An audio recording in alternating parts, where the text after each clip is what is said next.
Marcos na nag-press con. Nagawa nyo pang press con, ha? Pinagmamalaki nyo pa na nakahuli kayo ng dating presidente. Kala mo naman napaka-wanted ng tao. Mahirap lang magsabi na walang utang na loob, pero grabe. Lahat ng presidente hindi pinalibing yung... Grabe po yan, no? Lahat ng presidente nagdaan, takot sa mga dilawan, ayaw ipalibing. Ayaw ipalibing ang tatay mo. Nung pinalibing yung tatay mo, puring-puri mo si Duterte. Bakit? Wala ka ba sa war on drugs? BBM, wala ka ba? Wala ka ba sa Pilipinas nung nagwa-war on drugs si Duterte? Sinusuportahan mo. Sinusuportahan mo yung war on drugs. In fact, kinuha mo yung vice president, yung anak. Kung tutol ka pala dyan sa war on drugs na yan, bakit mo kinuha yung anak na vice president? Dalawa lang yan. Niloko mo sila BP Sara, niloko mo yung mga Duterte, niloko mo yung mga Duterte followers para makuha mo yung Duterte votes. Hindi mo nabalitaan yung war on drugs? 6 na taon na nag-war on drugs si Tatay Digong, tapos sasabihin mo ngayon masama na sa'yo ang war on drugs? Masama pala sa'yo, bit mo kinuha yung anak na... Ano yung habol mo? Boto lang ng Duterte, kaya mo kinuha kahit galit ka pala sa Duterte? Narito ang Balitang Pinoy TV.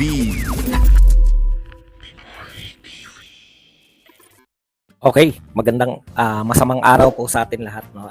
Nagluluksa po ang sambayan ng Pilipino dahil nagkaroon po tayo ng presidente na handang ipagkanulo ang kanyang mga mamamayan, no? Sa dayuhan na wala naman pong kinalaman sa atin. Walang question, hindi po pinalagpas ng isang araw. Yung mga binabanggit, nagpatawag po ng press conference si BBM, katatapos-tapos lang po ng press conference, minuto pa lang po. At ipinagmamalaki ni BBM na pinaaresto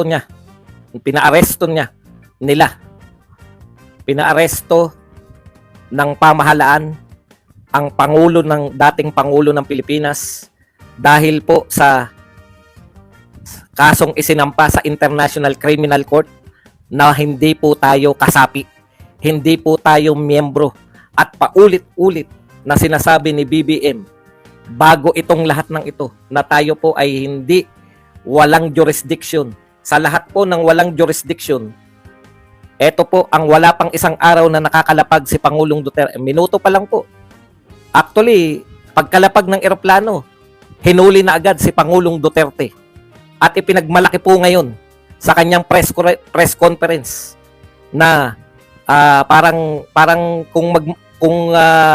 yung patawag na press conference parang parang yung alam niyo po yung mga natiklong mga kulang na lang iharap si Pangulong Duterte at may nakalagay na detainee, no?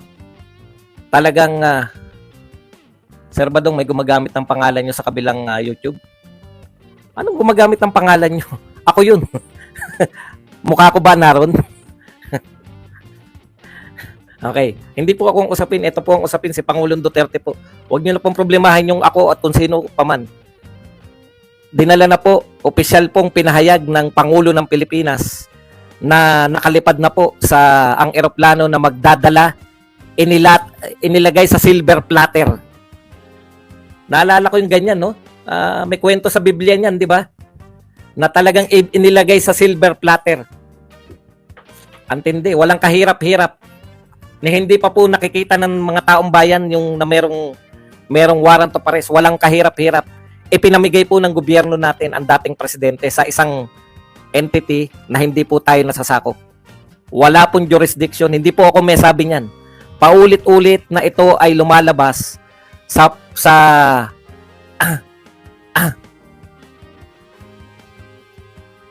paulit-ulit po na may pag walang check, hindi po ako yun. Dapat blinak nyo.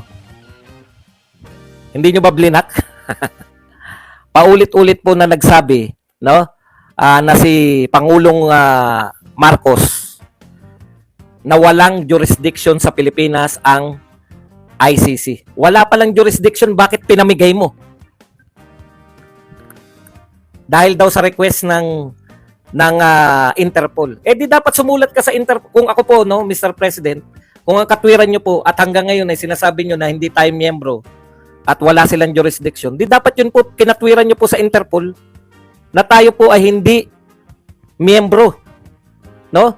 Pasensya na po kayo, kadarating ko lang po. Huwag nyo na pong problemahin kung simple lang naman po yan. Pag ako po nag-comment, may check. Pag hindi po ako yan, hindi po ako yan. Kayo ba naman maloloko pa sa ganyan? Alam nyo na po yan. Eh, talaga pong gagawin po nila yun. No? Ibinigay po ninyo sa ICC na walang jurisdiction sa atin. Bakit pa kayo naging presidente? Okay, itanong ko po sa inyo, bakit po nagpapasalamat na nga uli yung pamilya ni Biloso sa inyo? Ano na nga pangalan nung nahuli na si Biloso sa Indonesia? Mary Jane Biloso. Bakit nga po? Wala po bang kaso yun? Si Mary Jane Biloso? May kaso po. May kaso po siya, di ba? Yung po ba dumaan na sa korte si Mary Jane Biloso? Si Mary Jane Biloso po ba? Bibigyan ko lang po kayo ng halimbawa. Mr. President, hindi po ako naniniwala na wala kayong magagawa bilang presidente na ipagtanggol ang isang mamamayang Pilipino sa walang jurisdiction. Ito po, may mga OFW tayo nung panahon ni Duterte. May OFW tayo nagkaroon ng kasalanan na nahatulan sa korte ng iba. Pero bilang presidente, nung panahon na lang po ni Duterte, wag na po nung panahon nyo. Kasi eto na nga bilang presidente ng Pilipinas at ng mga Pilipino, inihahabol po ni Pangulong Duterte. No? Ipinakikiusap yung mamamayan na bibitayin sa ibang lugar. Ipakikiusap ni Pangulong Duterte dahil yan po ay mamamayan niya. Wag lang po droga. Ganun po ang trabaho ng isang Pangulo. Hindi po trabaho ng isang Pangulo na pangatwiranan bakit niya ipinahuli yung isang presidente, dating presidente. Hindi po niya tungkulin na matapos ipahuli, mangangatwiran. Buti pa po, hindi na kayo nagsalita, nakakasama pa ng loob.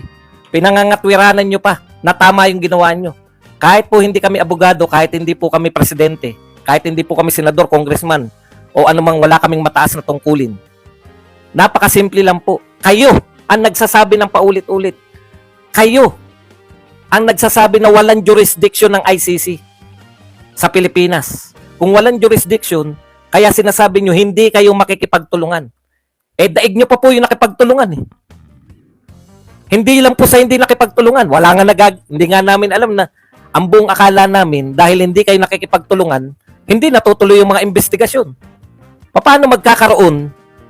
Buti pa pala nakipagtulungan na kayo para nakita namin kung ano yung ebidensyang sinasabi ninyo na nakikipagtulungan kayo.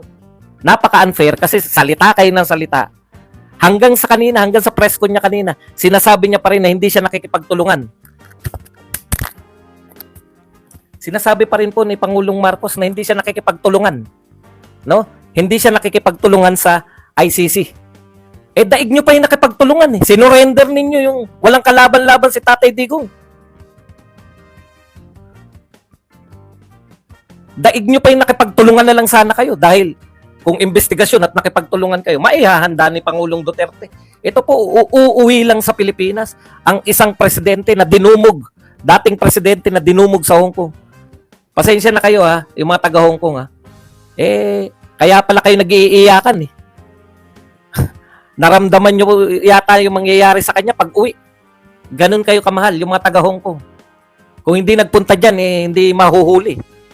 Mahirapan silang huliin sa Davao Dahil yung mga taga Davao, haharangin dito, pati sila Senator Bongo, sila mga abogado ni Pangulong Duterte, hindi nakakapasok, hindi nakita nila Senator Bongo.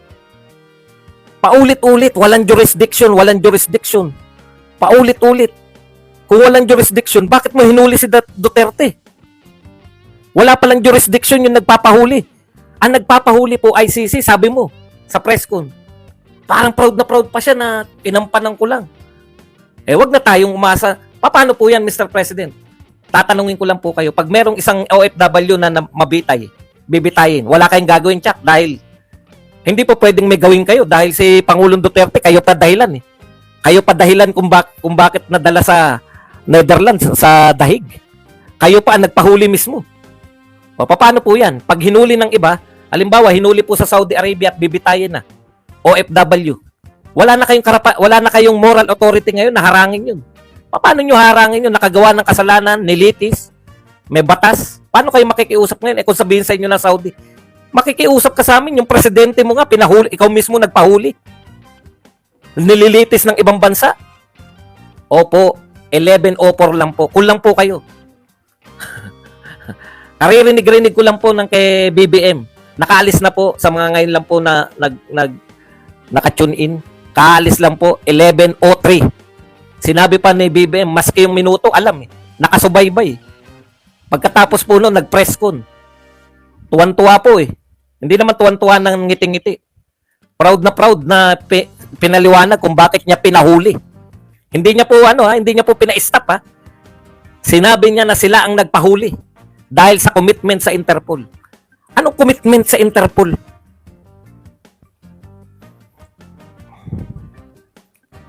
Hindi po umalis. Hindi po kusa. Hindi po umalis ang tawag. Hinuli, pinahuli ng gobyerno, dinala sa ICC sa the Netherlands.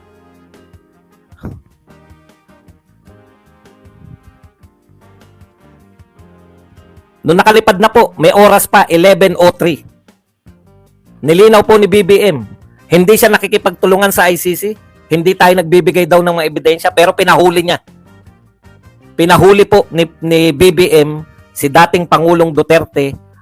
Siya po nagsabi dahil po sa request ng Interpol. Hindi ka ba pwedeng mag-request sa Interpol? Nasabihin mo na, teka muna, walang jurisdiction ang ICC sa amin.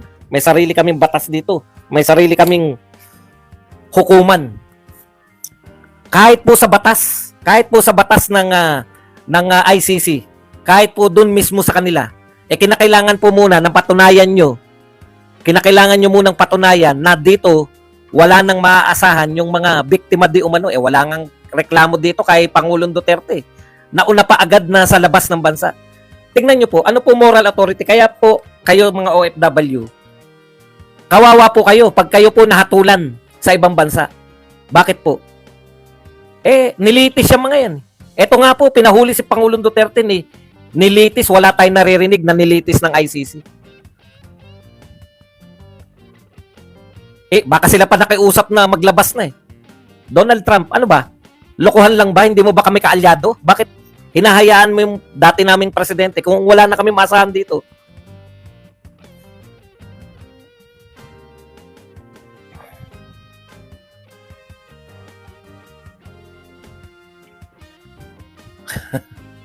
Sa ICC nga po din nila. Hindi ko talaga maunawaan, Mr. President. Ngayon, paano po kayo makikiusap? Halimbawa, meron sa Kuwait o sa UAE o sa ibang bansa na bibitayin ng Pilipino. Kung sabihin sa inyo ng presidente doon o prime minister doon o hari ng lugar na yun, pakikiusapan mo kami, may kasalanan tong tauhan mo. Yun lang presidente mo na pinalitan mo. Hindi mo pinagtanggol sa dayuhan. Hindi lang yun. Hindi lang sa hindi pinagtanggol, siya pa mismo. Yun nagpahuli. Inaamin. Hindi po dinidinay na kusa. Hindi po. Responsibilidad nila yan. Nakaalis na po, 11:03. Kawawa naman po si Pangulong Duterte. May sakit na't lahat. 80 anyos. Lilitisin. Sa lugar sa ibang bansa.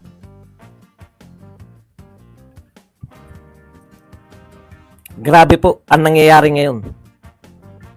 Masama lang po sa pakiramdam. Gusto kong magpahinga, kadarating-rating ko lang po galing Hong Kong.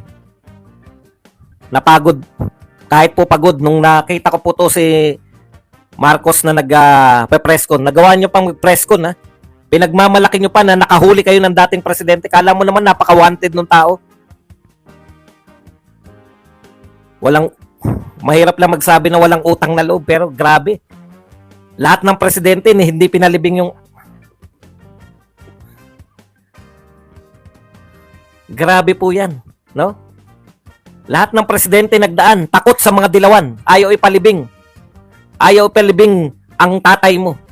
Nung pinalibing yung tatay mo, puring-puring mo si Duterte. Bakit? Wala ka ba sa war on drugs?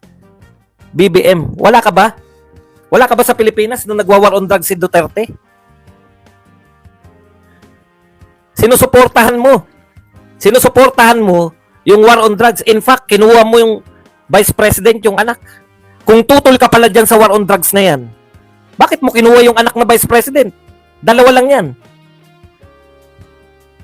Niloko mo sila BP Sara, niloko mo yung mga Duterte, niloko mo yung mga Duterte followers para makuha mo yung Duterte votes. Or ang niloloko mo yung mga ngayon, yung mga kakampi mo ngayon, na kunwari ayaw mo sa war on drugs. Hindi mo nabalitaan yung war on drugs? 6 na taon na nag-war on drugs si Tatay Digong, tapos sasabihin mo ngayon masama na sa'yo ang war on drugs. Masama pala sa'yo, bit mo kinuha yung anak na... Ano yung habol mo? Boto lang ng Duterte, kaya mo kinuha kahit galit ka pala sa Duterte? One lang po. Ito na nga mga kabalita. Ano na ang masasabi nyo patungkol sa balitang ito? Please comment down below mga kabalita. Pag-usapan natin yan sa comment section. At kung di ka pa nakasubscribe sa ating channel, baka naman